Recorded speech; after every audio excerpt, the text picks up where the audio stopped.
प्रणाम मित्रों, जय श्री राम। आत्मिक दृष्टि से स्त्री और पुरुष में कोई भेद नहीं होता। सबसे पहले हम इस बात को समझ लें कि एक स्त्री और एक पुरुष में आत्मा के तल पे कोई भेद नहीं है। शरीर के तल पे भेद है, मन के तल पे भी भेद है। स्त्री का मन दूसरे प्रकार से विचार करता है, पुरुष का मन दूसरे प्रकार से विचार करता है।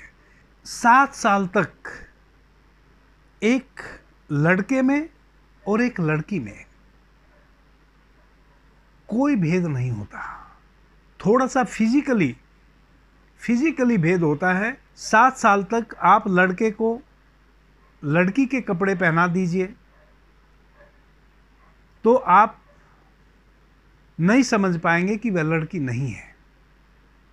7 साल तक आप किसी लड़की को लड़के के कपड़े पहना दीजिए, जल्दी से समझ में नहीं आएगा कि वह लड़का नहीं है।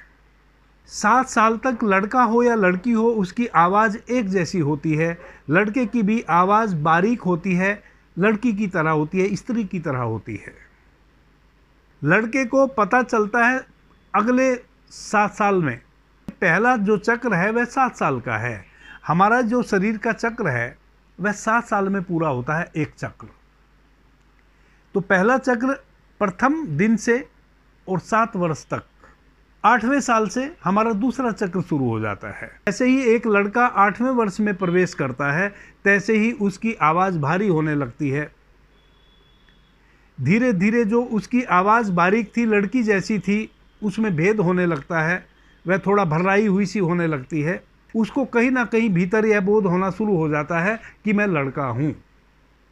फिर धीरे धीरे वह 14 साल का हो जाता है। उसके ओठों पे मूछे के रेगे आ जाते हैं। उसके शरीर में वीर्य की उत्पत्ति होने लगती है, शुक्राणु की उत्पत्ति होने लगती है। 14 साल आते आते लड़की के अंदर गर्भ निर्मित हो जाता है। उसको अगर सही पोषण मिल रहा हो, 14 वर्ष होते होते लड़की को महावरी होनी शुरू हो जाती है।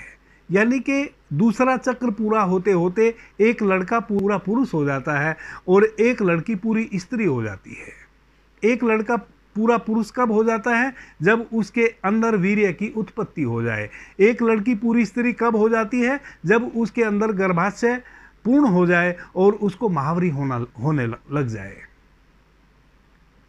तो ये हमारा 2 चक्र पूरे होते होते यह अवस्था हमारी आ जाती है। तीसरे चक्र से वह 14 साल के बाद 15वें साल से शुरू होता है, 7 या 21। तीसरा चक्र 21 साल के जब हम हो जाते हैं, हम पूर्ण पुरुष हो जाते हैं। उधर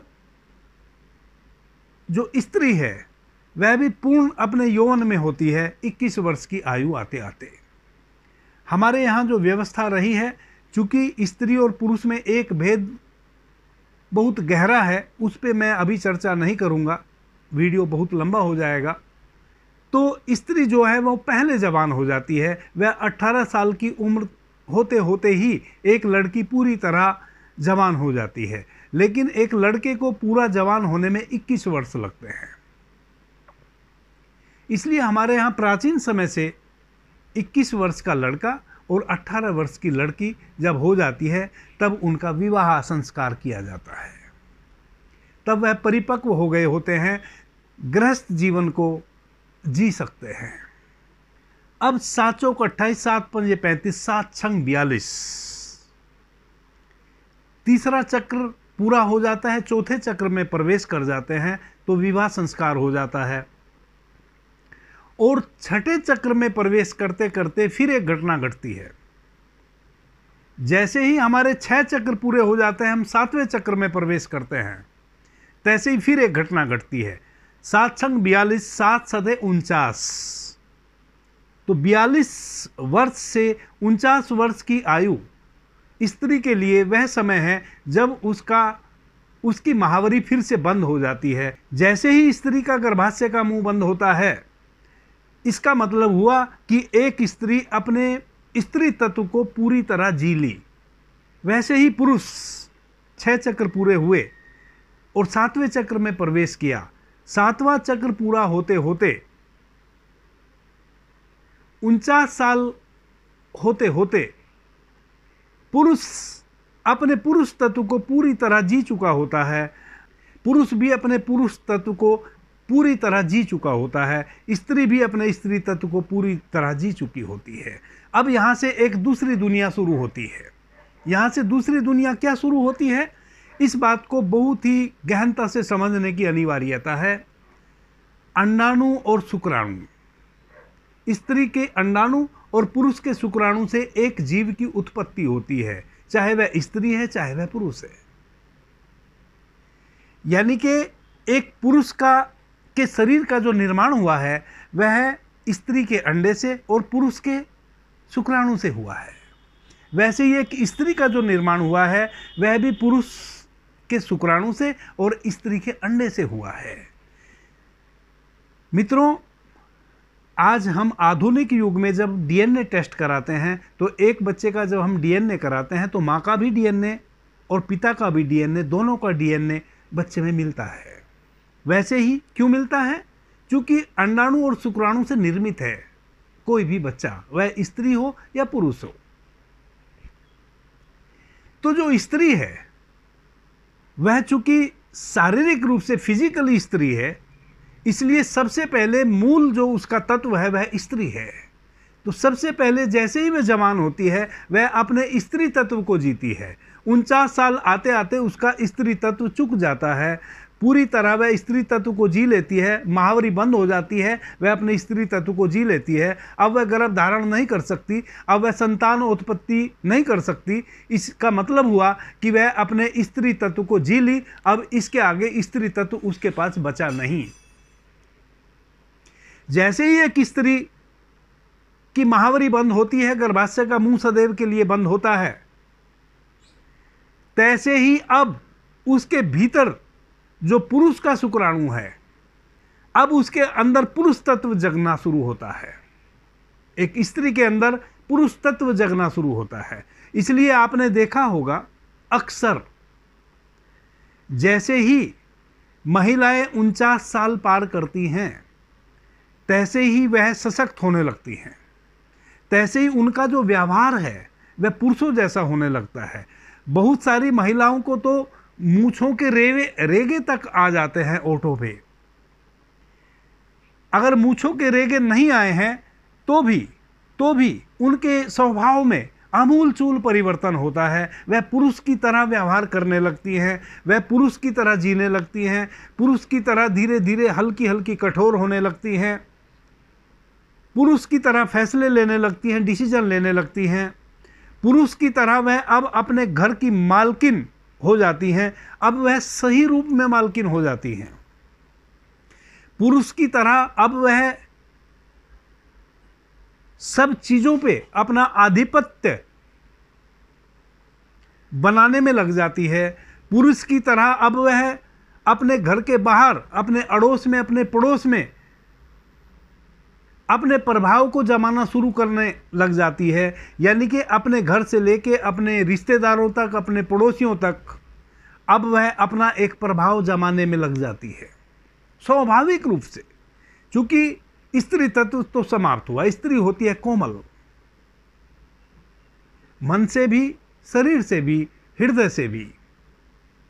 अब स्त्री तत्व तो खो दिया, वह तो चुक गया, वह तो समाप्त हो गया, वह तो जी लिया गया।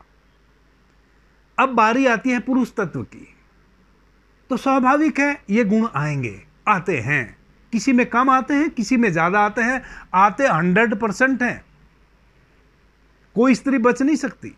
किसी भी स्त्री को आप अपने घर में, अपनी माता को, अपनी दादी को, जो भी बड़े हैं, जो 50 साल की उम्र पार कर गई हैं स्त्रियां हमारे घर में, हमारी बहनें, हमारी माता, हमारी चाची, तादी, दादी या पड़ोस में, आप देखें उनके व्यवहार में चेंजिंग आ गई है। अब वैसे ही पुरुष ने भी 49 वर्ष जीते जीते अपने पुरुष तत्व को पूरी तरह जी लिया। हालांकि पुरुष के साथ एक प्रकृति ने व्यवस्था की है। पुरुष के साथ यह व्यवस्था की है प्रकृति ने विशेष, कि पुरुष अपने अंतिम अंतिम समय तक, जब तक उसकी श्वास चल रही है तब तक वह संतान उत्पत्ति को उपलब्ध हो सकता है। पुरुष के शुक्राणु उसके साथ ही मरते हैं। उसका शरीर जब चिता पे जाता है तभी उसके शुक्राणु नष्ट होते हैं। पुरुष के अंदर शुक्राणु तब तक रहते हैं जब तक वह अंतिम श्वास लेता है। यानी कि पुरुष अपने अंतिम अंतिम समय तक भी एक संतान को उत्पन्न करने की क्षमता रखता है। यह प्रकृति के द्वारा उसको विशेष प्रदत्त है शक्ति। उसका भी कारण है, जैसे कि मैंने पीछे कहा, वह भी एक अंडाणु और शुक्राणु ही कारण है उसका। पुरुष स्वभावतः स्त्री की अपेक्षा वीक है, कमजोर है, और पुरुष के स्वभाव से भी पता चलता है। पुरुष ऐसे अकड़ के चलेगा, लेकिन अक्सर पुरुष स्त्री के सम्मुख हारता है। कोई पुरुष कभी स्त्री से जीत नहीं सकता, कभी न जीता है न जीत सकता है। पुरुष हमेशा स्त्री के सामने हारा है, क्योंकि पुरुष स्त्री की अपेक्षा स्वभावतः कमजोर है, प्राकृतिक रूप से कमजोर है। आपने देखा होगा प्रकृति के द्वारा एक व्यवस्था है। 50 लड़के अगर पैदा होंगे तो लड़कियां 45 ही पैदा होती हैं। आप कभी भी सूक्ष्मता से अपने गांव में, अपने घर में, अपने अड़ोस पड़ोस में सूक्ष्मता से अगर आप ध्यान देवेंगे तो लड़कियां कम पैदा होती हैं, लड़के ज़्यादा पैदा होते हैं। क्योंकि प्रकृति को पता है कि 5 लड़के जो हैं वह बड़े होते होते, वह 21 साल का होते होते, वह जो तीसरा चक्र पूरा होना है 7 या 21, वह जो तीसरे चक्र में प्रवेश करेगा, 5 लड़के तीसरे चक्र को जीते जीते समाप्त हो जाएंगे, या किसी बीमारी से या किसी एक्सीडेंट से, कैसे भी 5 लड़कों को मर जाना है 21 साल की आयु आते आते। प्रकृति को यह पता है, सूक्ष्म रूप से प्रकृति इस बात को जानती है कि 5 लड़के मर जाने हैं। लड़के भी 45 ही रह जाएंगे, लड़की एक भी नहीं मरेगी, लेकिन लड़के 5 मर जाएंगे और फिर 45-45 हो जाएंगे। यानी कि 45 लड़की 45 लड़के। प्रकृति ने अपना संतुलन बना दिया। यह प्रकृति का नियम है। हमने कभी ध्यान नहीं दिया है इन सब बातों पे, हम हमेशा उथले उथले जीते हैं। तो मैं कह रहा था, पुरुष ने भी अपने पुरुष तत्व को 49 साल की आयु आते आते जी लिया। वह एक अलग बात है, पुरुष को उसके अंतिम श्वास तक प्रकृति ने व्यवस्था की है कि वह संतान उत्पत्ति को उपलब्ध हो सके। जब भी कोई महामारी आएगी तब पुरुष अधिक मरेंगे, स्त्रियां कम मरेंगी। पुरुष लगभग ऐसा बहुत बार हमारे ग्रंथों में लिखा हुआ है, ऐसा बहुत बार हुआ है कि गांव के गांव में महामारी के कारण पुरुष कंप्लीट समाप्त हो गए और स्त्रियां बची रह गई। अब अगर कंप्लीट पुरुष समाप्त हो गया तो फिर संतान उत्पत्ति का जो नियमन है, जो प्रकृति की व्यवस्था है, वह तो गड़बड़ा जाएगी। इसलिए प्रकृति ने पुरुष के साथ ऐसी व्यवस्था की है। इसलिए नहीं कि वह 100 साल की उम्र होते होते बच्चे ही पैदा करता चला जाए। वह प्रकृति ने इसलिए व्यवस्था की है, प्रकृति को पता है हर 7 साल में प्रकृति का भी एक चक्र बदलता है। यह मनुष्य और यह ब्रह्मांड एक ही है। मनुष्य छोटी पिंडी, ब्रह्मांड बड़ा पिंड। अगर आपके भीतर 7 साल में रूपांतरण होते हैं, आपका एक चक्र 7 साल में पूरा होता है, तो इस पूरे ब्रह्मांड का भी एक चक्र 7 साल में पूरा होता है। यानी कि हर 7 साल बाद इस ब्रह्मांड में भी कुछ विशेष घटनाएं घटती हैं। कहीं महामारी फैल जाएगी, कहीं सूखा पड़ जाएगा, कहीं अधिक वर्षा के कारण लोग मर जाएंगे, कहीं अधिक सूखे के कारण लोग मर जाएंगे। यानी कि हर 7 साल में ऐसी स्थिति आती है जब अकाल मृत्यु से बहुत सारे पुरुष काल का ग्रास बन जाते हैं। इसलिए पुरुष के अंदर यह व्यवस्था प्रकृति ने दी है। प्राकृतिक रूप से 49 वर्ष बीतते बीतते पुरुष अपने पुरुष तत्व को जी लेता है। उसके बाद पुरुष के साथ भी एक घटना घटती है। जैसे ही पुरुष 8वें चक्र में प्रवेश करेगा, यानी कि 50वें वर्ष में प्रवेश करेगा, तैसे ही पुरुष के साथ भी एक घटना घटती है, और आप इसको सूक्ष्मता से देखेंगे। कितना भी कठोर पुरुष हो, कितना भी कठोर, 50 साल में जैसे ही 50वें साल में प्रवेश करता है, तैसे ही सौम्य होने लग जाता है। तैसे ही उसके पुरुष के गुण तो चुक गए, अब स्त्री तत्व जीना शुरू करता है प्राकृतिक रूप से, पता भी नहीं है उसको। तो 50वें वर्ष में जैसे ही पुरुष प्रवेश करता है, तैसे ही सौम्य होना शुरू हो जाता है। धीरे धीरे सौम्यता आनी शुरू हो जाती है। धीरे धीरे स्त्री जैसा व्यवहार करना शुरू कर देता है। धीरे धीरे मृदुभाषी होने लगता है। धीरे धीरे, बहुत सूक्ष्म, धीरे धीरे, सने सने। ऐसा नहीं कि 50वें वर्ष में प्रवेश करते ही मृदुभाषी हो जाएगा, 50वें वर्ष में प्रवेश करते ही सारा क्रोध नष्ट हो जाएगा, ऐसा नहीं। धीरे धीरे, हाँ, 50 वर्ष की आयु में जैसे ही प्रवेश करेगा, आप एक रूपांतरण पाएंगे। 50 साल पूरे होते होते, 50वां साल पूरे होते होते आप देखेंगे कि पहले जैसी जो चीज़ें थी, पहले जो विचार था, पहले जो चलना था, पहले जो चाल में एक कड़कपन था, पहले जो बात में एक कठोरता थी, पहले जो एक निर्ममता थी, उसमें कमी आ गई। धीरे धीरे कठोरता समाप्त होने लगी। धीरे धीरे हृदय के तल पे, मस्तिष्क के तल से हृदय के तल पे जीना शुरू किया। प्रेम जगने लगा। अब धीरे धीरे प्रेम उत्पन्न होने लगा। जो पुरुष कभी छोटे बच्चे को हाथ नहीं लगाता था, अब वह उसको गोद में उठाने लगा। अब वह उसको कंधे बैठाने लगा। अब वह छोटा बच्चा अगर पेशाब भी कर दे तो कोई प्रॉब्लम नहीं, क्योंकि एक माँ भी तो उस पेशाब में सनी है छोटे बच्चे के साथ। अब वह पुरुष भी चूंकि एक स्त्री, धीरे धीरे स्त्री तत्व को जी रहा है, अब उसको भी छोटे बच्चे के पेशाब से कोई घिन नहीं आती। धीरे धीरे धीरे धीरे उसका स्वभाव चेंज होना शुरू होता है। मित्रों, यह है सारा उपक्रम। और हमारे यहाँ प्राचीन समय से हमने एक स्थिति बनाई है, 21 वर्ष तक ब्रह्मचर्य का पालन करना किसी भी स्त्री और पुरुष के लिए। 21 वर्ष के बाद विवाह के बंधन में बंध के अपनी गृहस्थ जीवन को जीना, प्रकृति के जो नियम हैं उन नियमों के अनुकूल जीवन जीने की कला में प्रवेश करना, संतानोत्पत्ति करना,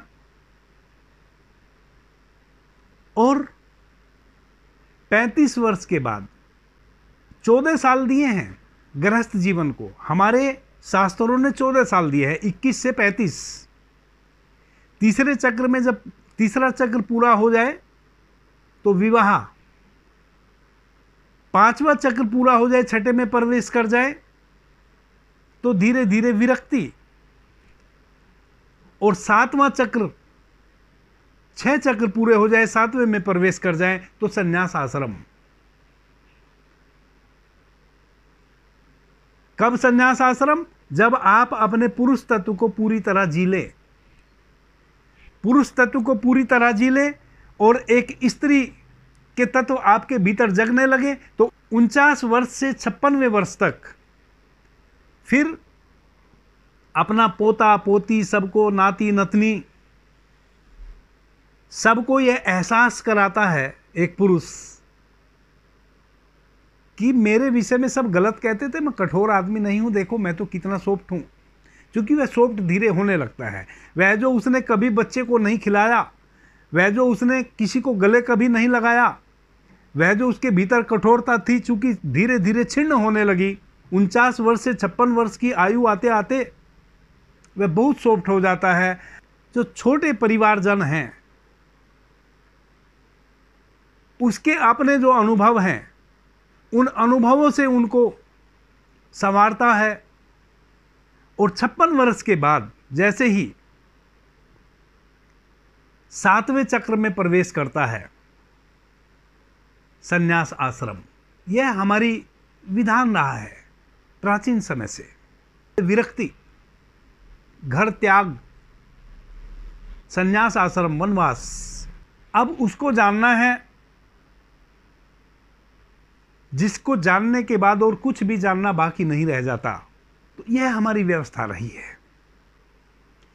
आपने मुझे ध्यान से, प्रेम से सुना, उससे मैं बहुत अनुग्रहित हूं।